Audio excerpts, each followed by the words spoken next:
guys, let's go fishing. All right. Hey, Brent, there's already one down here.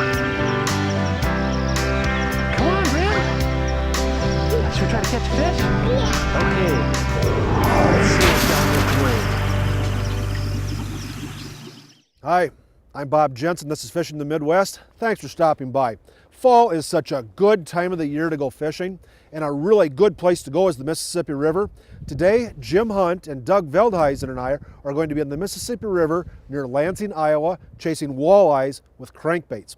After that, Mike Frisch is going to show us a way to catch bass when they really don't want to get caught. First though, it's walleyes and crankbaits. Here we go.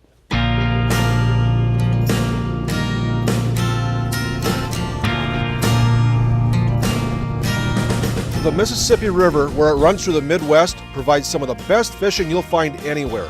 The Father of Waters is home to a wide variety of fish species, and the quantity and quality of the fish is outstanding. You'll catch lots of fish, big fish, and the surroundings are pretty impressive also.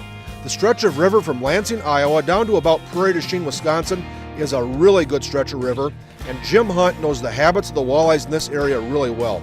When Jim's not on the river chasing walleyes or in the woods after deer or turkeys, he can be found at the Cabela's store in Prairie du Chien. Today, he's showing Doug Veldhuizen and me how to catch Mississippi River walleyes on crankbaits in the fall. It's late in September, the walleyes are on wing dams, and they're eating crankbaits. Doug hooked up first. He's coming up. That's Close. Yep. Look at there. Ooh, nice eye. Nice fish. Nice one. Coming at you. Good job. Deal. There we go. Did he hit hard, Doug? No. No? Just got heavy. Just got heavy, yep. Got heavy. Yep.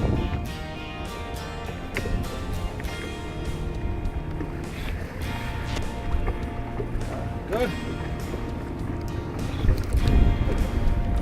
Nice Mississippi River walleye. About, what, 2.5?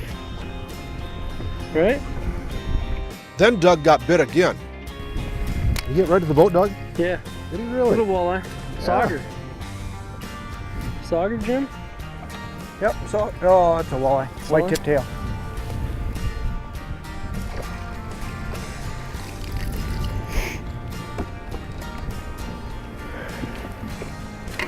He hit right by the boat?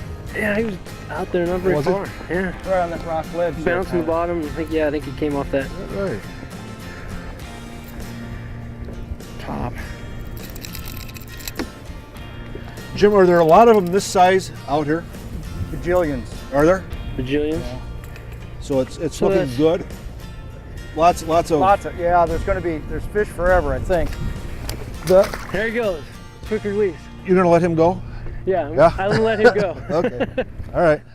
We're fishing mostly closing dams today. Jim describes what a closing dam is. A closing dam in the Mississippi River, for lack of a better explanation, keeps the river in the river. It closes off a slough, and so a lot of times in the fall the fish will come out the slough or onto these from other parts of the river, but what it ends up to be, there's always current in here. There's always current scrubbing, and that's why the Army Corps has put them here, to keep them current from going like down this slough here, and keeps it in the channel for us. So there's some current here, there's lots of good rock in here, and the wind's blowing on it, so we've got better current than normal, so luck of the day. We're fishing the upstream side of the closing dam. That's usually where the most active fish will be. We're throwing a wide variety of crankbaits. For walleyes, it's tough to beat a number 7 flicker shad this time of the year. Look at this, Doug's got another one on. Nice fish. Oh yeah. There we go. Good job. Another one. Nice walleye. Boy, they're fat too, aren't they? They're healthy. Healthy, yeah. Healthy river fish. Yeah, absolutely. Good.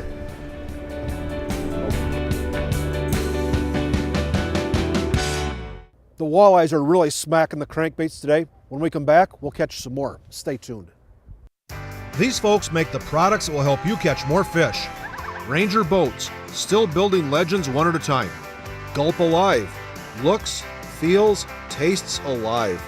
Northland Fishing Tackle, the fisherman's favorite.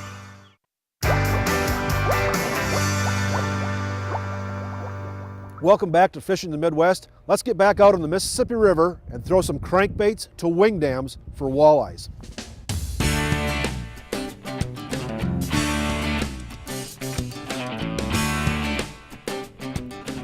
It's not surprising Doug's catching most of the fish. He's got a strong background in fishing. Here come. What is it, walleye? Yep. Little walleye. Nothing special.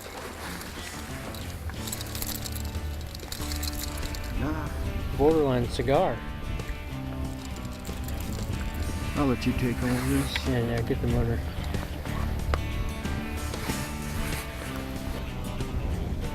It's gonna grow up and be bigger. Hopefully 10 pounds. Doug, have you always fished? I have fished all my life, since I was just a little guy.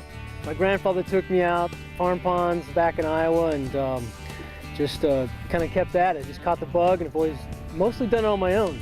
But family, friends, just done it all my life. You fished some tournaments too. I have fished some bass tournaments, kind of a bass junkie, so I like the bass fishing mostly. But when I started working with Cabela's, I really didn't fish walleye that much, and I've learned to fish for walleye and many other species. So it's been a lot of fun. I just love something jerking on the end of my line. That's a great part of it. Doug works at Cabela's in Sidney, Nebraska. Here's what he does there. Well, my position involves helping and assisting the buyer of the category. In this case, it's casual clothing, and looking through the assortment, helping with the vendor selection, helping with our vendors, and making sure that we've got the right product for our customers before it hits the floor and hits our catalog pages. And that's the biggest key, is that we really look it over and make the right products for our customers and select the right products for our vendors, from our vendors. That's what Doug does when he's at work. When he's not at work, he spends a lot of time fishing. That's what enables him to know what kind of clothing products will be best for the angler. And from the way Doug's catching fish, it appears he spends quite a bit of time with a fishing pole in his hands. Then it was my turn to get bit. Is that a walleye? Oh, yeah. Good job. Jeepers, these are all just nice, Nice quality. healthy eaters, aren't they? It's river fish. Yeah. Good. I like that.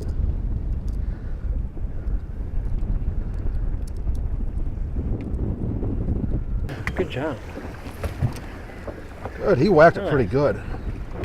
Yeah. Good. I like that.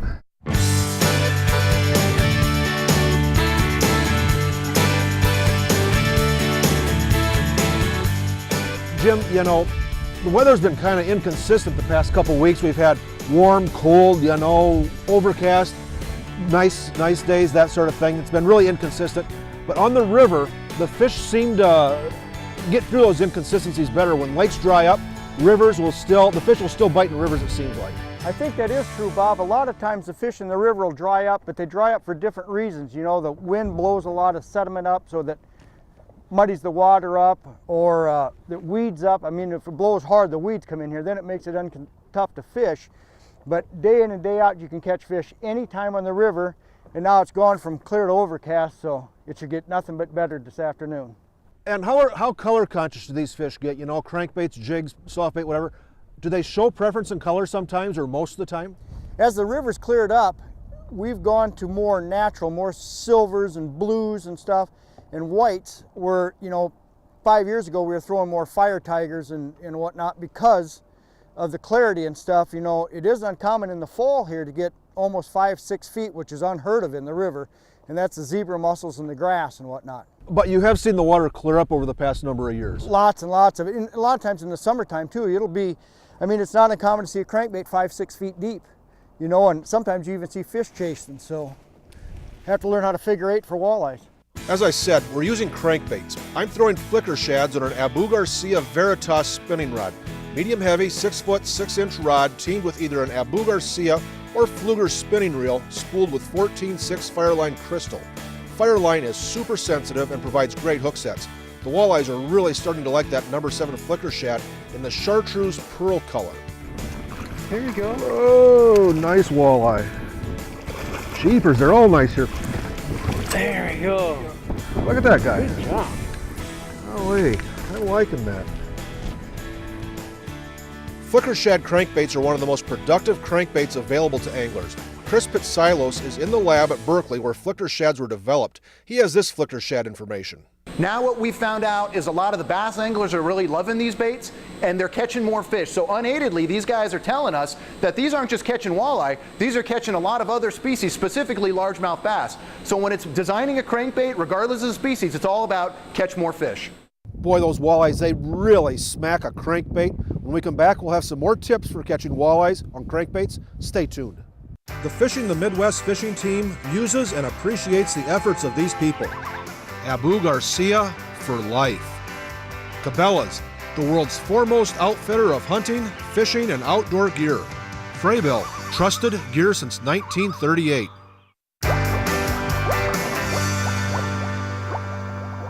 Boy, that stretch of the Mississippi River from Lansing upstream can be so good for walleyes. Let's get back out and catch some more.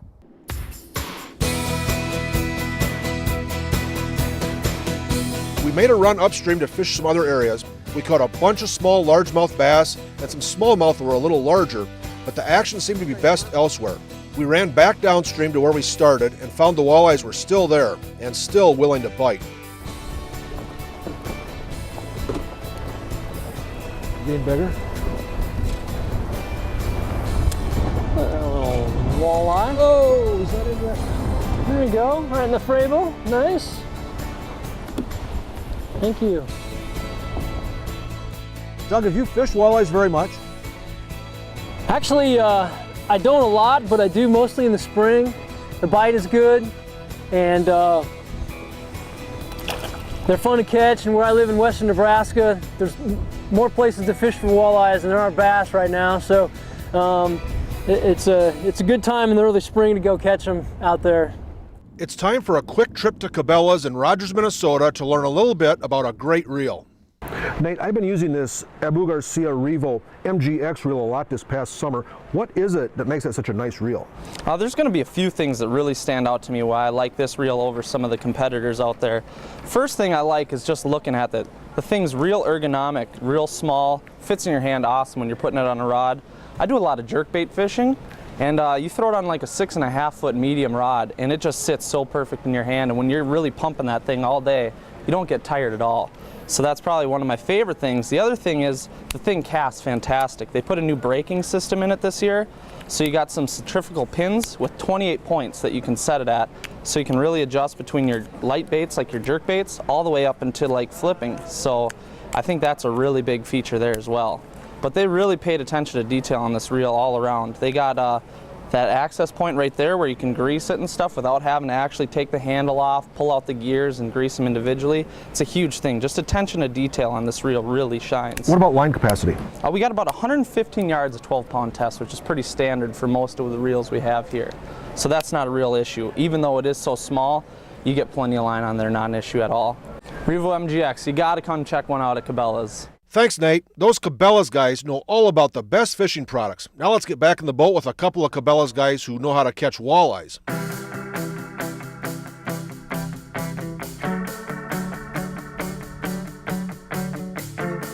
No, what is it? Oh, it's a walleye. I think it's nice walleye. Boy, he hit that harder than he was big, though. Oh, I thought he was bigger than that. He really zapped it. Jeepers. nice fish.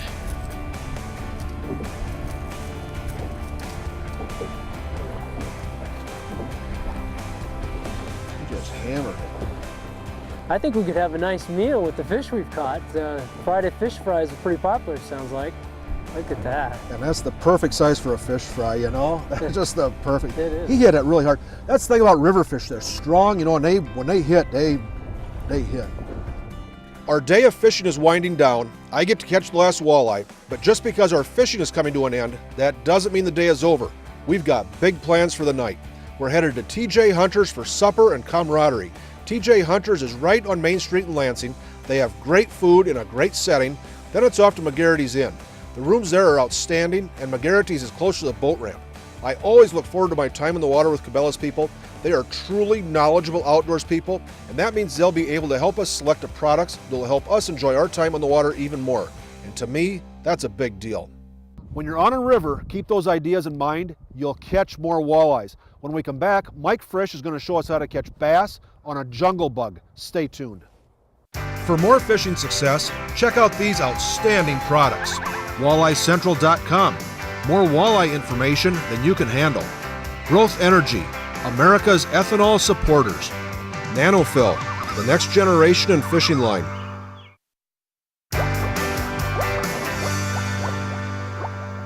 Welcome back to Fishing the Midwest. You know, sometimes the bass are a little finicky.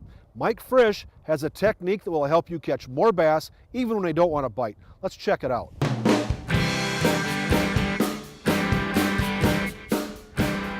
The Midwest has some outstanding largemouth bass fishing opportunities, and much of the time the bass are pretty easy to catch, but every once in a while they get finicky. Mike Frisch is one of the best bass catchers around. When the bass catching gets tough, Mike has a bait he goes to. It's called a jungle bug. It's from Northland Fishing Tackle. Here's how you can use a jungle bug to catch bass when they're reluctant to bite. Finesse jig. Yeah. Here he is, right here. Ooh. Bobby just splashed me. I know. You okay with that? I'm okay with that. Mike, what is it about this jungle bug that you like? I mean, when does it really come into play? Well, Bob, the thing that I really like about the jungle bug is if you take a look at the skirt up here, it's got that kind of reversed flaring action. Does two things for you, which really helps you out. Number one, it catches water, so it really slows the fall. So when the fish are off a little bit, that slower fall is important. The other thing is when it sits down on bottom and you pull it a little bit, it gives a nice flaring action to the bait as well, and I think that triggers them when it actually hits the bottom. So a really nice little finesse bait, does a great job in conditions where the bite might be off a little bit. Oh, he was right in that stuff. Was he back up in the right stuff? Right up in huh? there, yeah. On the finesse jig. Yep, and he hit it pretty hard, you know. Popped right out, huh? Here's where a jungle bug can be effective. One of the great things about the jungle bug, Bob, is that it's versatile. You can fish it in a lot of different areas. Today we're fishing a sharp rock point. Thought I had a fish pick me up there. We're fishing a sharp rock point. Another place that I fish it a lot is on a weed line. You can fish this in a lot of spots where you fish a jigworm. And the other thing that you can also do is you can also skip it under dock. So you can fish this bait a lot of different places.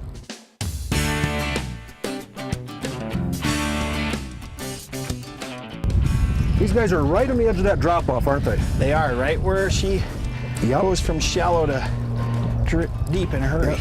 Oh, look at that guy. I think this one feels big. He does. He's bigger. Yeah. Now, and you're putting a trailer on behind these, Mike. What's your take on the trailer? Match the jig skirt or a different color? I like to match the jig skirt, Bob. Do I do, but I've seen cases in tournaments where you catch a fish and you grab the first trailer that's there and it doesn't match, and you catch them sometimes too. So sometimes they bite whatever you're using. yeah, sometimes when you get one, you'll get, activate the school. He's a chunky one. Absolutely. This one feels good. Okay, then Whoa! Did you see him? Big jumper. He looked pretty good too, didn't he? I'm gonna put mine back because yours could be bigger. Yep. And that one came right out of where you just caught that one. Did he really? Yes. Well, we just talked about when you trigger one. Yeah. Whew. He does not like the boat. These guys are fun. Just fun. Right there in that corner, that little corner. And on days like this, we've got the overcast sky. Look at that guy. We've got, or not the overcast sky, we've got a completely clear sky. They'll be concentrated pretty tightly, it seems like, right there. We mentioned trailers for the jigs. When we want a trailer with some action, a power bait Crazy Legs Chigger Craw is good. For a more finesse presentation, we'll go with one of the new Bottom Hopper Juniors in the new Havoc series. I like 10 or 12 pound test Trilene XT or Sensation on a spinning rod. Abu Garcia and Fenwick both make outstanding rods. Team these with an Abu Garcia or Fluger reel and you're set. Okay, here's something that has absolutely nothing to do with catching bass, but it's something that might come in handy someday. Every now and then you might see a snake in the water. They will come into your boat. This is good information if you don't like snakes or surprises. Back to the bass. Bob, in the exact same spot as those other two fish came out of. This one's not as big as yours. Not many are.